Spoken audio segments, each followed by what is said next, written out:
UP warriors కొత్త captain Meg Lanning world cup winning captain. So ఢిల్లీని 3 times ఫైనల్‌కి తీసుకెళ్ళిన కెప్టెన్. సో ఈ ఇయర్ యూపీని కూడా తీసుకుపోద్దా? టీమ్ చూసుకుంటే అద్భుతంగా ఉంది. సో వాళ్ళు ఆక్షన్‌లో పిక్ చేసిన ప్లేయర్స్ ఎవరు? బెస్ట్ ప్లేయింగ్ 11 ఎలా ఉంది? అనేది ఇన్ డీటెయిల్‌గా డిస్కస్ చేద్దాం. Let's get started. Hi guys, welcome back to man of cricket. ఎవరైతే ఛానల్ ఫస్ట్ టైం చూస్తున్నారో ప్లీజ్ లైక్ కొట్టి సబ్స్క్రైబ్ చేయండి. లైక్ కొట్టారా? చలో. సో, ఆక్షన్‌లోకి చూసుకుంటే యూపీ వారియర్స్ ఒకే ఒక్కరిని రిటైన్ చేశారు.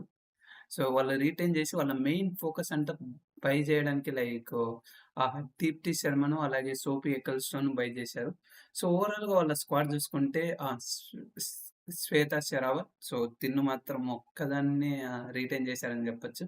అలాగే Deepti Sharma and 3 point RTM use చేశారు. అలాగే సోఫీ ఎక్కల్స్టోన్ 85 లాక్స్ తనకు కూడా ఆర్‌టిఎం యూజ్ చేశారు. అలాగే మెక్‌లానింగ్‌ను కొన్నారు. తనని కెప్టెన్ చేశారు. అలాగే లిచ్‌ఫీల్డ్‌ను కొన్నారు. అండ్ కిరణ్ నబిగేర్‌ని, అలాగే హరినా డియోల్, క్రాంతి గౌడ్ అండ్ ఆశా శోభన, అలాగే Deandra Dottin and Shikha Pandey and Shipra Giri, Simran Shaikh, Tara Norris, Chloe Tryon, Sumana Meena, G Trisha, Pratika Rawal. So ఇది వాళ్ళు కొన్న యూనో వాళ్ళు కొన్న ప్లేయర్స్. సో ఓవరాల్ స్క్వాడ్ చూసుకుంటే డీసెంట్‌గా ఉంది. ఇప్పుడు ప్లేయింగ్ 11 చూద్దాం. సో ప్లేయింగ్ 11 చూసుకుంటే ఓపెన్ వచ్చేసరికి we you know Meg Lanning. So Meg Lanning వచ్చేసరికి కన్సిస్టెంట్ స్కోర్ పర్ఫార్మెన్స్ చేస్తది. So best captain in the world. So even women's premier లీగ్‌లో చూసుకున్న అరౌండ్ 952 రన్స్ ఉన్నాయి తనకు. సో మంచి మంచి లీడర్‌షిప్, అలాగే ఓపెనర్ బ్యాట్స్‌మెన్, కన్సిస్టెంట్‌గా స్కోర్ చేసే బ్యాట్స్‌మెన్ అని చెప్పొచ్చు. సో తినొచ్చేసరికి ఇన్నింగ్స్ యాంకర్ చేస్తది. అలాగే లాస్ట్‌లో యాక్సలరేట్ కూడా మంచిగా చేస్తది. అలాగే టాక్టిక్స్ ఆన్ ఫీల్డ్‌లో టాక్టిక్స్, బౌలింగ్ చేంజెస్ అనేది మంచిగా ఉంటాయి. అండ్ నెక్స్ట్ చూసుకుంటే శ్వేత షెరావత్ ఆర్ 2లో ఎయిదర్ సారీ 1 మినిట్. ఎయిదర్ శ్వేత షెరావత్ గాని, సో తినొచ్చేసరికి ఫ్యూచర్ అని చెప్పొచ్చు. సో 2025లో మంచిగా కొంచెం క్విక్ ఇన్నింగ్స్ ఆడింది. So if in case Shweta Sehrawat కాకుంటే వాళ్ళకి ప్రతికా రావల్ ఉన్నారు. Who is damn good, consistent performer. So తన రూపంలో తను ఉన్నారు. అండ్ నెంబర్ 3లో చూసుకుంటే లిచ్‌ఫీల్డ్. సో లిచ్‌ఫీల్డ్ వచ్చేసరికి left handed batsmen. So explosive, explosive. So like young talent అని చెప్పొచ్చు. అండ్ తనొచ్చేసరికి గ్యాప్స్ ఫైండ్ చేసి ఈజీగా బౌండరీస్ కొడతది. సో నెంబర్ 3 పర్ఫెక్ట్ ప్లేయర్ అని చెప్పొచ్చు. అండ్ నెంబర్ 4లో వచ్చేసరికి Kiran Navgire. So even if in case శ్వేతను కిరణ్ నావిగేట్‌తో ఓపెన్ కూడా చేయొచ్చు. సో తినొచ్చేసరికి 6 సీటింగ్ క్వీన్ అని చెప్పొచ్చు. అండ్ తినొచ్చేసరికి డొమెస్టిక్‌లో చూసుకుంటే 30 బాల్స్ 100 ఉంది. అలాగే లాస్ట్ ఇయర్ కూడా మంచి క్విక్ ఇన్నింగ్స్ ఆడింది. సో తినొచ్చేసరికి మిడిల్ ఆర్డర్‌లో even big hits, power play utilize చేసి ఓపెనర్ అయినా పంపియొచ్చు. నెంబర్ 5లో చూసుకుంటే Deandra Dottin. So West Indies player. So తినొచ్చేసరికి బౌలింగ్ ఏస్తది. అలాగే బ్యాటింగ్. సో బ్యాటింగ్‌లో కూడా కన్సిస్టెంట్‌లీ స్కోర్ చేస్తది. అలాగే బౌలింగ్‌లో వికెట్ టేకింగ్. అండ్ నెంబర్ 6లో వచ్చేసరికి దీప్తి శర్మ వైస్ కెప్టెన్. ఏం చెప్పాలి, దీప్తి శర్మ గురించి మళ్ళీ స్పెసిఫిక్‌గా చెప్పాల్సిన అవసరం లేదు. సో లీగ్ ఏదైనా గానీ, ఎక్కడైనా గానీ వికెట్‌లు మాత్రం కంటిన్యూయస్‌గా wicket. So 4 overs half spin. So అలాగే బ్యాటింగ్‌లో కూడా యాంకర్ ఇన్నింగ్స్, అలాగే ఫినిషింగ్ కూడా మంచిగా ఉంటది. అండ్ నెంబర్ 7లో అరినా డియోల్, 6లో ఏసుకోండి అరినా డియోల్. సో తనొచ్చేసరికి అరినా డియోల్ మంచిగా ఇఫ్ ఇన్ కేస్ మంచిగా నెంబర్ 3 నెంబర్ 4 పొజిషన్‌లో కూడా if in case early wickets పడితే సో తను ఆడగలడు. సో తను వచ్చేసరికి స్పిన్ అనేది మంచిగా ఆడతది.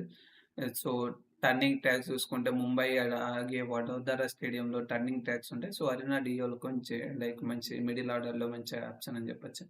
అండ్ 8లో చూసుకుంటే Sophie Ecclestone number 1 spinner. And తినొచ్చేసరికి వికెట్ టేకర్. సో తిను అండ్ దీప్తి శర్మ బౌలింగ్‌లో పెద్ద 8 ఓవర్స్ ఫిక్స్ అని చెప్పొచ్చు. నో లైక్ అలాగే లోవర్ ఆర్డర్‌లో లిటిల్ బిట్ బ్యాటింగ్ ఆడే కేపబిలిటీ కూడా ఉంది. అండ్ నెంబర్ 9లో శిఖా పాండే. సో, శిఖా పాండే వేరే లెవెల్ పిక్ అని చెప్పొచ్చు. సో, పవర్ ప్లేలో వికెట్ టేకర్, పవర్ ప్లేలో స్వింగ్ చేయగలడు బాల్. అలాగే ఈవెన్ డెత్‌లో కూడా ఆహ్, వికెట్స్ తీయగలడు. సో, శిఖా పాండే వచ్చేసరికి మెయిన్ పేసర్ అని చెప్పొచ్చు. అండ్ యూపీకి. అండ్ 10 వచ్చేసరికి Sobhana. So, leg spin sensation అని చెప్పొచ్చు. వికెట్ టేకింగ్ అబిలిటీ అనేది మిడిల్ ఓవర్స్‌లో damn perfect. So, Ecclestone, Deepti అలాగే శోభన ట్రియో అనేది అద్భుతంగా ఉంటది. సో, ఏదైతే స్పిన్ పిచెస్‌లో వీళ్ళు వేరే లెవెల్‌లో ఉంటారు.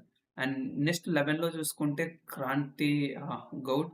సో, తినొచ్చేసరికి ఫేసర్ ఓపెనింగ్ స్పెల్ మంచిగా ఏస్తది. Shikha Pandey and opening bowling చేయొచ్చు. ఆహ్, ఫేస్ చాలా అంటే చాలా ఉంటది. అలాగే డొమెస్టిక్‌లో మంచి పెర్ఫార్మన్స్ ఉంది. సో, ఓవరాల్‌గా స్క్వాడ్ చూసుకుంటే ఇంత మంచి స్క్వాడ్ మీకు లైక్ మెగ్ లానింగ్ చూస్తే సో, డౌట్స్ ఉంటాయి. బ్యాటింగ్ చూసుకుంటే little bit Meg Lanning and Litchfield under 13 Kiran Navgire, so Shweta Sehrawat. So, decent batting track ఉంది. బట్ బౌలింగ్ చూసుకుంటే వేరే లెవెల్ బౌలింగ్ ఉంది. If in case Deepti Sharma, Sophie Ecclestone, Shikha Pandey, Sobhana, Kranti Goud అలాగే డియాండర్ డాటిన్. సో, బౌలింగ్ చూసుకుంటే వేరే లెవెల్‌లో ఉంది. సో, ఓవరాల్‌గా స్క్వాడ్ అనేది డీసెంట్‌గా ఉంది. Even wicket taking ability middle ఓవర్స్‌లో వికెట్ టేకింగ్ ఎబిలిటీ తీసే ఉంది. అలాగే పవర్ ప్లేలో వికెట్ తీసే ఎబిలిటీ ఉంది. అలాగే డెత్‌లో వికెట్ తీసే ఎబిలిటీ ఉంది. And the only if in case ఒక మంచి ప్రాపర్ డెత్ బౌలర్ ఉంటే బాగుండు. But anyhow Deepti and Sophie Ecclestone they were there to bowl the death overs also. So, power ప్లేలో స్వింగ్ చేయడానికి శిఖా పాండే అలాగే కాంటే గ్రౌడ్ ఉన్నారు. అండ్ మిడిల్ ఓవర్స్‌లో వికెట్ చేయడానికి ఆశా శోభన, డెత్‌లో మంచిగా ఏయడానికి Sophie Ecclestone, Deepti Sharma. So, bowling అనేది థ్రెటనింగ్ బౌలింగ్. సో, వేరే level left arm so, variation చాలా ఉన్నాయి. లెఫ్ట్ ఆర్మ్ అలాగే హాఫ్ స్పిన్, అలాగే leg spin and power play. So, మంచి వేరియేషన్స్ ఉన్నాయి. అండ్ కెప్టెన్ వచ్చేసరికి Meg Lanning. So, play off chances 85% play off chances ఉన్నాయి. అండ్ అలాగే ఫైనల్ వచ్చేసరికి 75% ఛాన్సెస్ ఉన్నాయి. విన్నింగ్ ఛాన్సెస్ వచ్చేసరికి 50+ ఛాన్సెస్ ఉన్నాయి. అండ్ దట్స్ ఆల్ ఫ్రమ్ మీరేమనుకుంటున్నారు? సో, మీరు యూపీ వారియర్స్ టీమ్ ఈ సీజన్ కప్ గెలుస్తుంది అనుకుంటున్నారా? అండ్ వాళ్ళలో ఏమన్నా ఇష్యూస్ ఉన్నాయా అనేది కింద కామెంట్ చేసేయండి. అలాగే మీ పాయింట్ ఆఫ్ వ్యూలో బెస్ట్ ప్లేయింగ్ 11 ఏంటనేది కూడా కామెంట్ చేసేయండి. So, that's all from this video. So, ఎవరైతే ఈ వీడియో ఇప్పటి వరకు చూసారో you guys are truly amazing. Proper cricket lovers మీరు. సో, మళ్ళీ వీడియోతో మళ్ళీ కలుద్దాం. Stay tuned to man of cricket. Bye bye.